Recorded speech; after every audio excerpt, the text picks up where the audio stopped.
तो हे दोस्तों कहते से कीर्तन बड़ा एक টিউবওয়েল बन गया तो ভিডিওটা শেষ থেকে দেখা।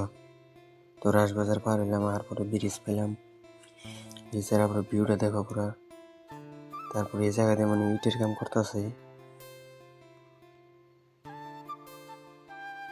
আধা কাম হয়েছে মানে মানে কাম চলতেছে। তো তারপরে বললাম কীর্তনপাড়া ব্রিজ, তারপরে অল্প মানে ভিডিও শ্যুট করলাম আমরা দেখে। তারপরে বললাম কীর্তনপাড়া পালাইপুরের দোকানে যেমনি পানিতে ছয়টা তো পছন্দ হয়েছে হোয়াইটটা মানে বকাটা, তো ওইটাই নিমু। তো এমনি সুকেশ টুকেশ বানিয়ে দিছে। তারপরে মানে গাড়ির মধ্যে লুট দিতেছে, তো লুট দেওয়ার হওয়ার পরে পিলপিলির মধ্যে গেতাছি উঠে আমি পুরা স্পেশে আছি। তারপরে বাইতাম পিলপিলি বাইরে হইলো মানে গাড়ির থেকে বাইরে করে নিয়ে ঘরে তুলাম। তো ওই টিপুলটা হরে নি, এই টিপুলটা তুমি আজকে মিনি ভিডিও ভালো লাইক করবা, চ্যানেলটা সাবস্ক্রাইব করবা, বাই।